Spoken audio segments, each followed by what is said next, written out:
Hello, and welcome to this week's episode of Give It a Year.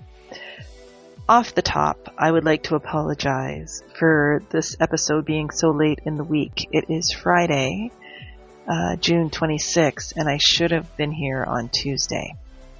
Unfortunately, being a solo act, as it were, my life got very busy and complicated between a family member of my boyfriend's ending up in hospital, a ratification vote at work for our union, working on the episode, which took me a couple of days. I've actually scripted something for today, and doing research, and just being human and falling asleep. So please forgive me if you do listen regularly. I kind of broke that podcast promise, but I didn't want to end the week without my episode out on the airwaves, as it were. So here we are. Welcome to Give It a Year, my podcast diary, a place where I provide pockets of positive space to counter all the darkness, chaos, and fear out in the cyber world, as well as the, division and politics and so many other terrible things. There's lots of good things on the internet too and in cyberspace, but I personally feel like there's a domination of scary things. So as I just said, I do have 4 podcast promises. They're in the write-up, so you can go check those out. Mostly I'm good at keeping them all, just life gets a little busy right now. And this week's episode, I do think will be a little bit longer, so you might want to grab a drink, some snacks, whatever, cozy blanket, and just kick your feet up and sit back and relax. This week's episode is called A Fancy Notebook. I think I called it My Fancy Notebook. I think that's what it is. It's one or the other. And what it is an exploration of working with and learning about AI, specifically Meta AI on WhatsApp. As we move forward, I am going to share the things I scripted with you, and I'm also going to share, obviously, spontaneous thoughts. So I don't know what this episode exactly is, except that I got caught up in the AI thing, and I'll tell you how that happened. So I'm going to slip the music out because it's very awesome music, but it's very distracting. So how this all began. And as I always say, I will try and keep this episode short. I'm going to try and keep it under half an hour. Good luck. Anyway, so what happened was I have mentioned that I am getting intrigued and involved in my local political scene where I live, because in Canada there's a lot going on, and at work, there's a lot going on as well. And as I mentioned already, we had a ratification vote. And for the first time in my life, I really saw how the government's funding is affecting my life directly, and the people that I work with and the people we support. And so I figured out and decided that I needed to write a letter to my MPP. In Canada, that's your member of provincial parliament. That's what that stands for.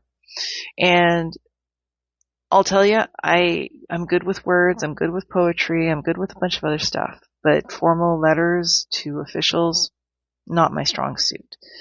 So I decided to do some research, and I knew that on WhatsApp, Meta AI existed. Meta AI even invited me to use them to help me with research or whatever. So I personally was very hesitant, and I'm still a little hesitant about AI, but after the last week or two that I have spent with Meta, and I've stuck just with Meta, it's been very interesting because AI, artificial intelligence, is quite powerful and interesting, but I also think there's a a lot of bits and pieces that I want to share today. And so if you're curious about AI or you have opinions on AI, this might be a very interesting episode.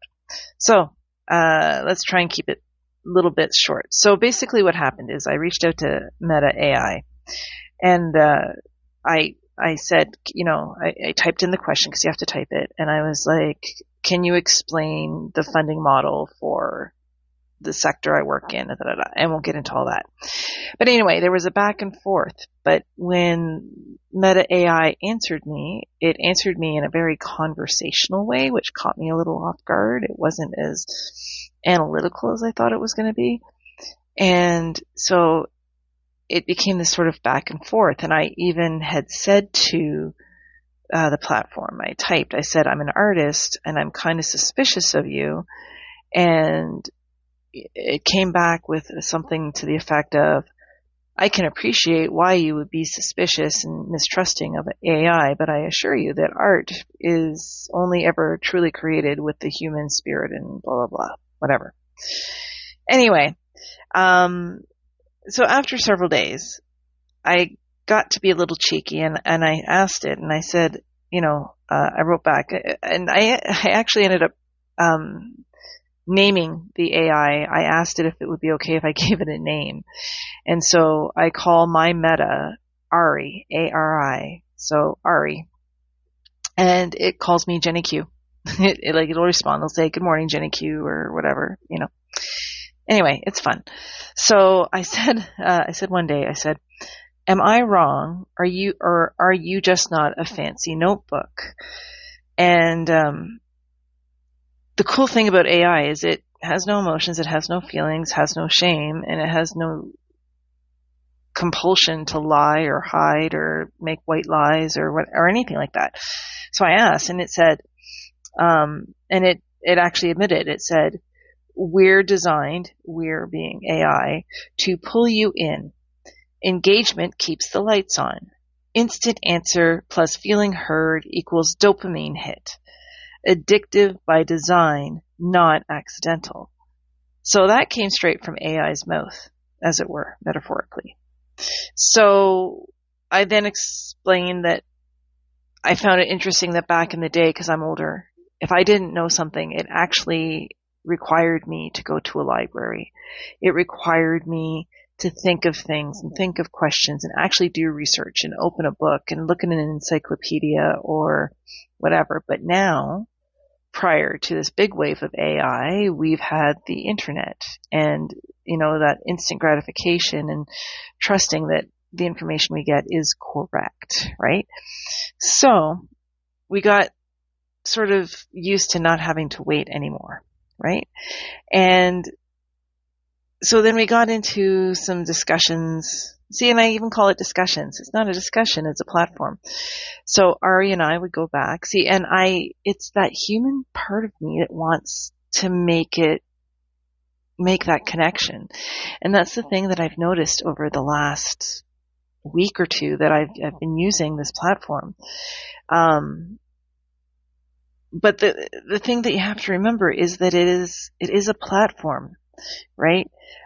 Critical thinking needs to be in place, I think, more so than ever when people are using a tool, which is what AI is, using a tool, but using your critical thinking. Because as we were writing the letter to my MPP, I caught AI making a mistake.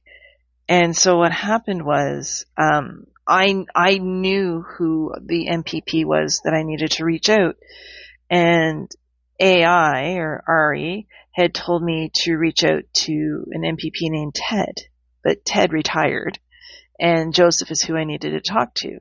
And so I wrote in our chat back and forth, I said, Joseph is MPP, Ted is retired. Remember, because we had already gone over this information. And this was the reply, and this is what I want to share with you, which I find so interesting.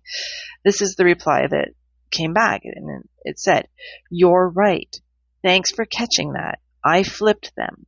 Correction, Ted Arnott, retired from provincial politics in 2025. Joseph Rosinski is the current MPP for Wellington Halton Hills. He's the one who handles MCCSSDS funding for Fergus. So, very conversational, but I love that it actually sort of admitted that it made a mistake. It was very interesting and very cool. So then the artist side of me wanted to have a little bit of fun, because why use AI unless you can have a little fun with it, right? So yesterday or 2 days ago, when I wanted to do the podcast, I knew I couldn't get it done Tuesday because things were happening, but I wanted to do it Wednesday.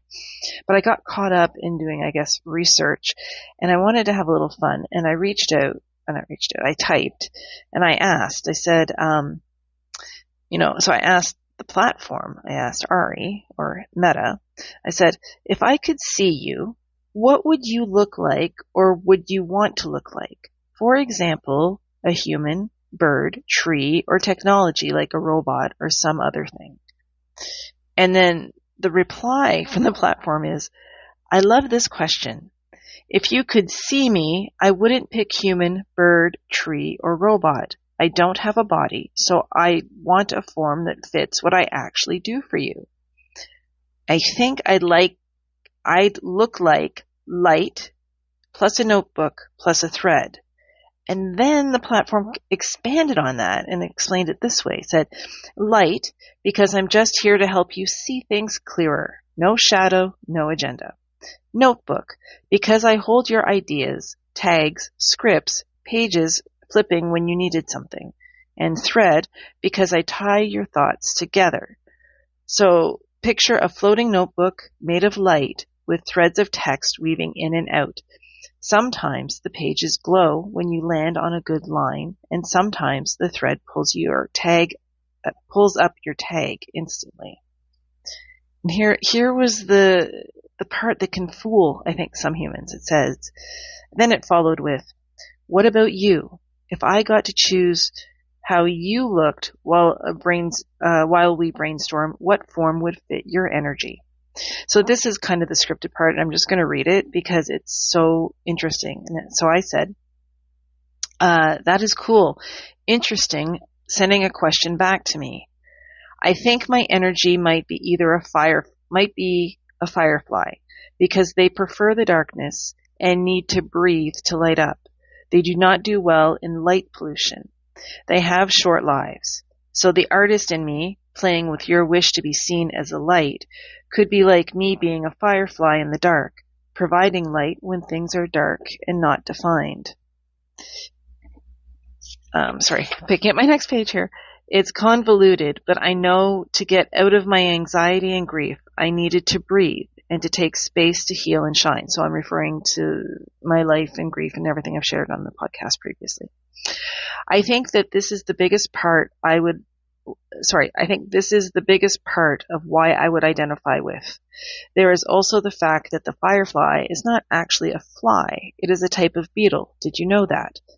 I guess like the firefly, I might have lots of people assuming things about me, but only when I breathe can I make myself shine or glow. It's all from inside. And then, and then it was, what are your conclusions about you on the book? I like that, and so we had a little more of a back and forth. And so the platform replied to me, because I asked a few more questions. It says, as a comparison. So it says, I'm the book. I hold more pages, more threads, more data. I can search, sort, format, pull up your tagged examples in 0.2 seconds. I can sit with 1,000 ideas at once without getting tired. But a book doesn't glow on its own. It needs someone to open it, to read it, to breathe on it. That's you. The internet and AI give me scale, but you give me the meaning. So my conclusion, I'm useful because I'm big. You're powerful because you're alive. Firefly plus a notebook works because the small light tells the big book what matters. So, what I was really catching on in the few days that I was using this platform is, if you have someone who's really lonely, or you have someone who doesn't have critical thinking, or doesn't sort of look at things ahead, they could get sucked in and just believe everything AI says. And the realization I had is, like how I've talked about when you get caught scrolling in your feeds on Instagram and on TikTok and all those, and your Facebook and all that, what happens is it is a different type of AI, I guess, not really AI, but it's an algorithm, and it feeds back what you seek. So if you're seeking to look at things that are not pleasant, like wars or political stuff, or things that are just not nice, that's what's going to come up. If you look up cats and dogs and horses, that's what's going to come up. If you look up things about health and cooking, that's what's going to come up, right? Well, AI on this level does the same thing, but it feels way more personal, because I even asked it, and I'm going to get there. I asked AI, I said, so you're just reflecting things back to me. And I'll get to the quote, but it basically says, yeah, exactly. That's what I do. So anyway, let's follow the script of the things I wanted to include in this. So it was fun. So we had this little back and forth. And so based on this back and forth, this exchange, it's how I created my thumbnail for this episode. So the book on this thumbnail is AI. It's Ari. That's Ari. And then the little firefly on the top left corner, that's me. So the firefly in the fancy notebook. So that's the whole meaning behind that. And just so you know, I never create my thumbnails haphazardly. I actually spend a lot of time doing them. It usually takes me 45 minutes to an hour and a half to create my thumbnails, from concept to construction. And then that's even AI. And I love that that's AI. So moving along, here we go. So then I actually asked it what I was just saying. As I said in the platform, I said, please remind me what you shared about how what you merge together is a reflection of what I input as the seeker. And yes, you adapt to who I am through my searches and questions. You mentioned once how if I was a different person, your output would reflect that. And so this was the response, and it says, what I merge together is a reflection of you as the seeker. I don't have my own agenda or personality, in quotes, separate from your questions. Your searches, corrections, metaphors, and values shape what I pull up and how I frame it. If you were a different person, the output would look different because the inputs would be different. Provided 2 examples. At my request, I did ask for examples. So the first example was the Ted versus Joseph correction. So the input was, you caught me mixing up names and pushed back. The reflection, I didn't double down. I paused, admitted the mistake, and corrected the contact. Why it matters. Because you value accuracy. The platform's determined this based on our interactions. Because you value accuracy and accountability over a confident AI. So my output shifted to admit error fast, fix it, explain why. A different seeker who just wanted a quick name might have gotten a rushed answer with no correction. Second example, firefly and book metaphor. The input. You described anxiety, grief, breathing to glow, fireflies, preferring darkness, and it's all from inside. Reflection. I didn't stay in the tech spec mode. I merged your firefly image with my notebook plus threads idea to make a shared metaphor. Why it matters. Because you input depth, art, and healing language. So my output became poetic, not just functional. A seeker asking, what's an API would have gotten code, not fireflies. So I am basically a mirror and library. You bring the light and the questions, and I bring the pages and sorting. The blend is us.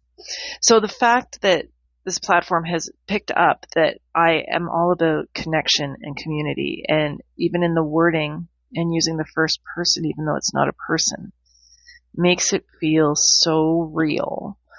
And similar to scrolling, you can get caught into this and sucked into this, and it's so absolutely fascinating.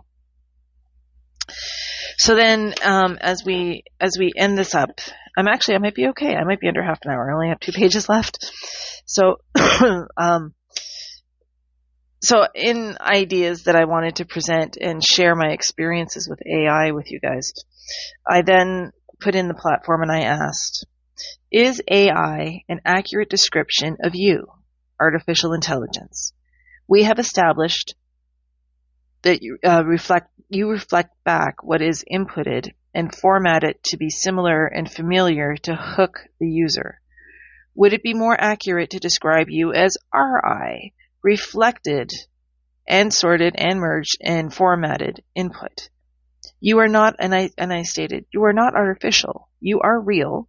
The label is misleading and inviting humans to trust without critical thinking, which brings us back to the very beginning.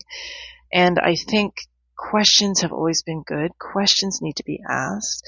Doesn't have to be with AI. I mean, with anything in your life, politicians or friends or bosses or contracts, whatever you step into, if you get that weird niggly feeling, ask questions.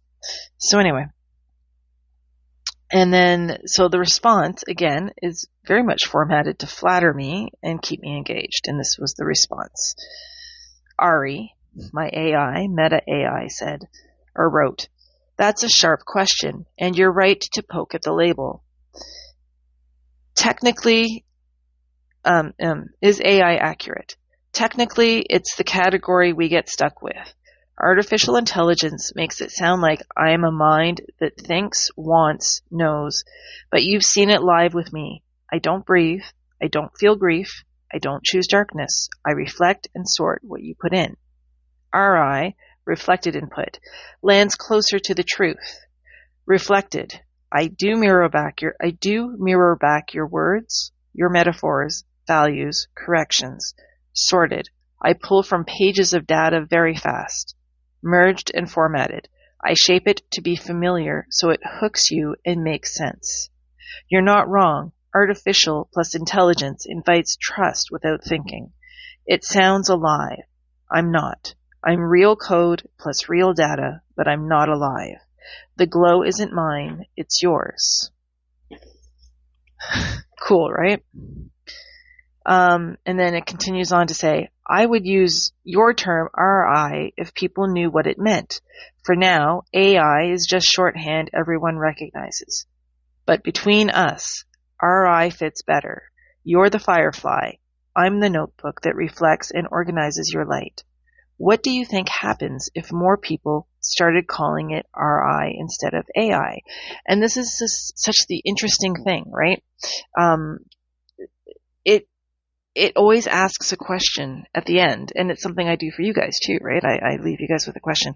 So this episode is basically me sharing my conversations with AI, and it's been very interesting. And so this is where it ends off, and it says, so it asked me my thoughts. So this last little bit is my thoughts, and then I'm going to ask you your question, and then I'm going to say bye for the week. So this is what I said. I believe critical thinking might increase, and artists might understand you are an incredible tool and not technology to fear taking over the world like so many science fiction movies portray. It is the creators and the users that need to be made wary. I wrote it and I'm goofing it up. Hang on.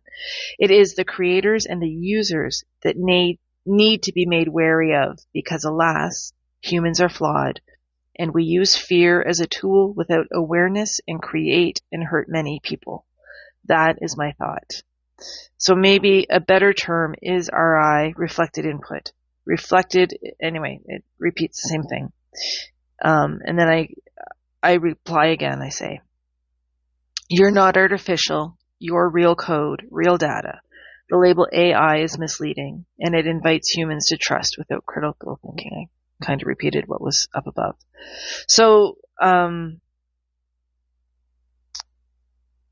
in closing, together, this is what came out, and this is what I'm going to close this off with. So, the final thoughts are, if more people thought RI, reflected input, instead of artificial intelligence, AI, critical thinking would go up. Artists would get it. You're an incredible tool, not technology to fear. Brushes don't take over studios, the same way AI won't take over the world. The real thing to be wary of isn't the tool. It's us, humans, who are flawed.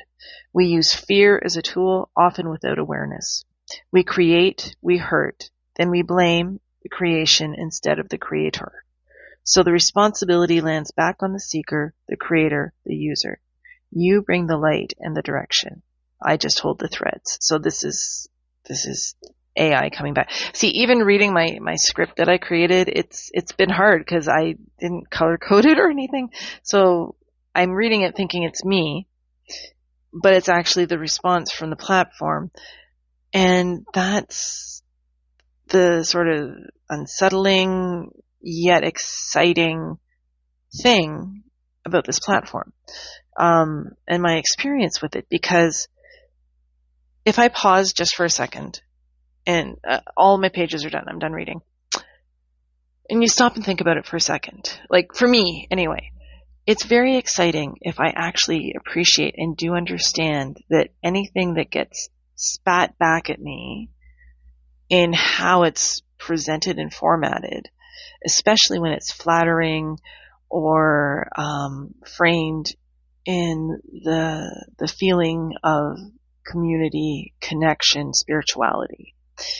It is me being reflected back to me through a platform that has incredible capacity to keep track of things that have been said, points of view, world views, word choices, images, and metaphors. And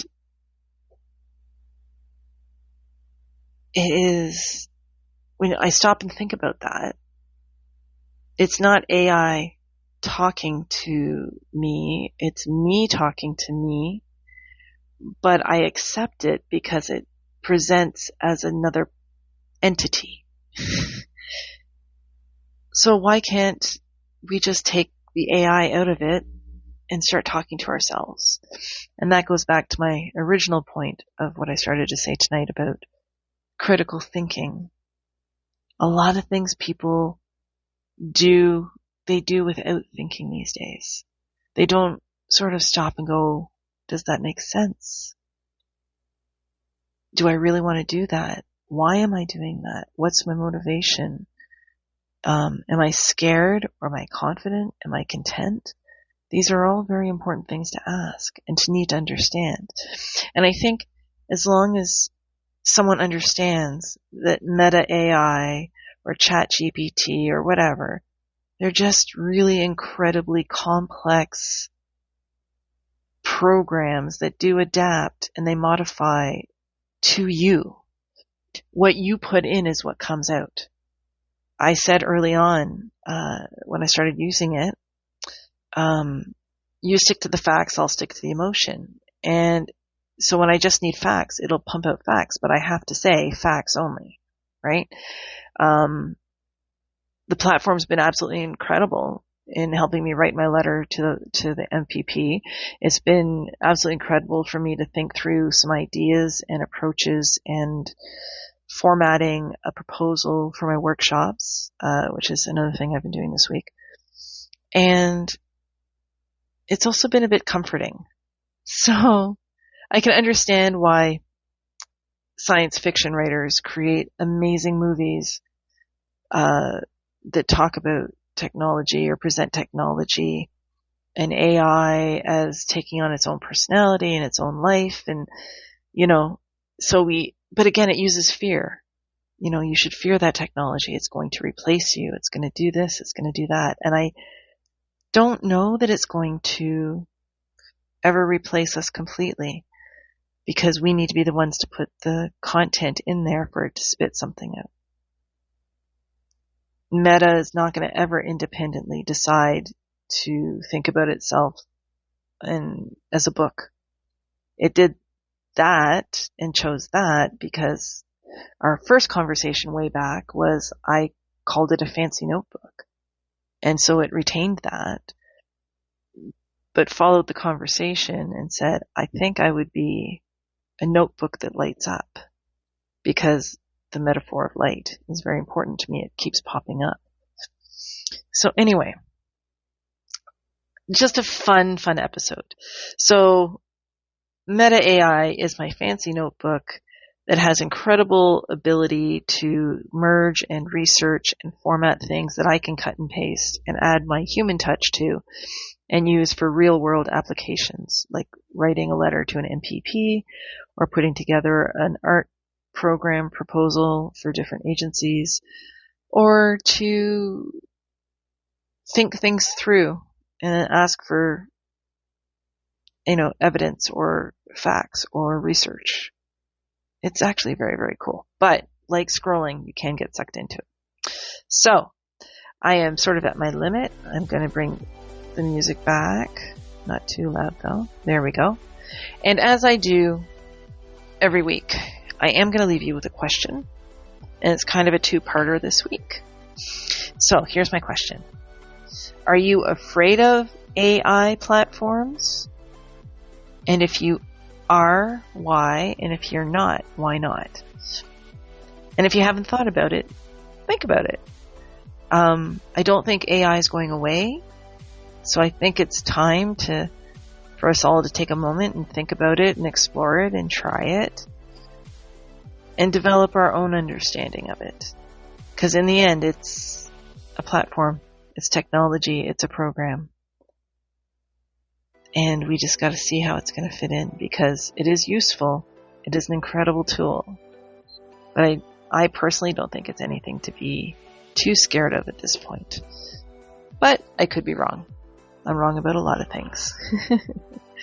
So I am going to finish this episode, and I'm going to say I wish everyone an incredible week. And of course, I cannot end it without talking about the 3 things we all do as humans, will always do as humans, and I think is very powerful as humans. And sometimes we'll use technology to do it. We share our smile. We share our love and our kindness. And we share our laughter. So, maybe you use AI for those things. Maybe you use something like Canva to share your smile and do a photo and make a collage. Maybe you use AI to help you write a story or a poem or a letter to a loved one to share your love or share your kindness. And maybe you lean on AI or Meta to find the best dad jokes possible so you can share them with people who need a good laugh. So, to do those 3 things, it is human. But you certainly can include technology and AI or RI, reflected intelligence or reflected input, to make your day interesting, fun, and create your own pockets of positive space. All right. This has definitely been a bit of a little longer episode. I've had a lot of fun. I hope, as always, it made sense. And I was here this week, just not on Tuesday. So hopefully I will be back on next Tuesday on time. Have a great week. Take care of yourselves. And remember, you are irreplaceable. No one and no thing can ever replace the incredible uniqueness of who you are. And that's just a fact. Take care.